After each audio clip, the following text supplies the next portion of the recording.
અભિનંદન આપું છું અને રાષ્ટ્રીય કક્ષાના સંમેલનમાં પણ બધાએ આપણે જવાનું. આજેથી આપણી પાસે એક અઠવાડિયાનો સમય છે. પીપલનેર ખાતે રાષ્ટ્રીય કક્ષાનું અધિવેશન મળવાનું છે. ત્યાં પણ આપણે મોટી સંખ્યામાં 100 લોકોએ ગુજરાતમાંથી ત્યાં જવાનું છે. સાથીઓ, આદિવાસી એટલે કોણ? આગળના વક્તાઓએ ખૂબ સારી માહિતી આપી છે. ત્યારે આદિ અનાદિ કાળથી વસનારો એટલે આદિવાસી હજારો વર્ષ પહેલાની આપણી સભ્યતા, આપણી સંસ્કૃતિ છે. સાથીઓ, આદિવાસી એ આ દેશનો મૂળ માલિક છે. આ પૃથ્વી પરનો સૌથી પહેલાનો કોઈ માનવી હોય તો એ આપણે આદિવાસી છે, એના આપણા પૂર્વજો છે. ધર્મપૂર્વી આપણી સંસ્કૃતિ છે. સિંધુ ખીણની સભ્યતા હોય, મોહેંજો-દડો સંસ્કૃતિની વાત હોય તો એ આદિવાસી સંસ્કૃતિની સભ્યતા છે.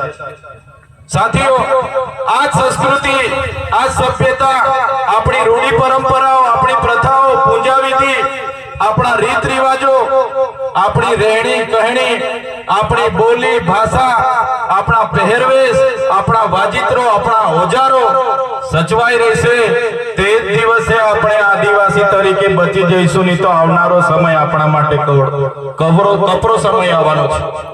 આજે તમે જોઈ લો, આજે આપણા આદિવાસી પોતે આદિવાસી છે એ સાબિત કરવા માટે આજે મૂળ માલિકોને લાઈન ઉપર લગાડી દેવામાં આવ્યા છે.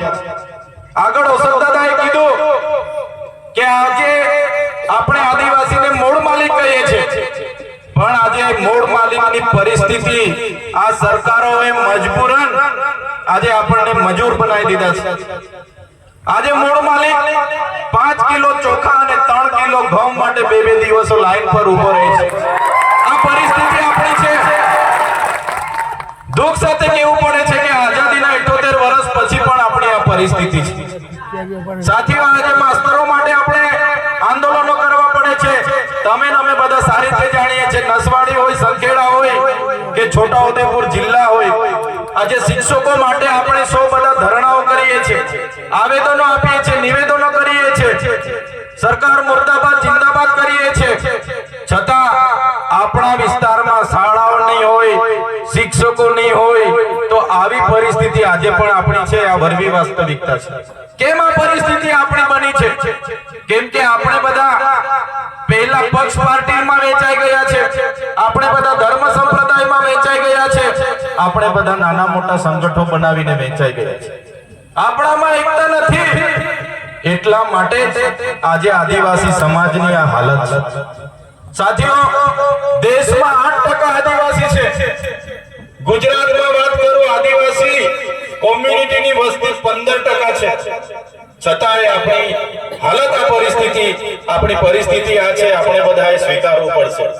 એમાં બધાની ભૂલ છે, બધાની જ આમાં ભૂલ છે.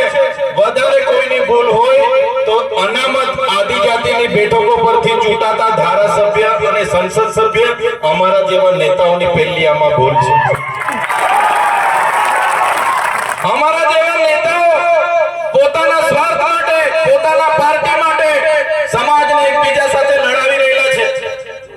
પોતાની ટિકિટ માટે સમાજ માટે બોલતા નથી. પાર્ટી કે ત્યારે આંગળી ઊંચી કરવાની, સમાજ માટે ક્યારે કોઈ આવતું નથી.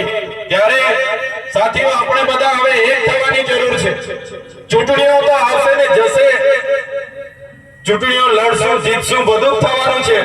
પણ જ્યારે આદિવાસીની વાત આવે તો બધી જ પક્ષ પાર્ટી, બધા સંપ્રદાયો, બધા સંગઠનો ઘરે મૂકીને બધા એક થવું જ પડશે, તો જ આદિવાસીનો ઉદ્ધાર થશે.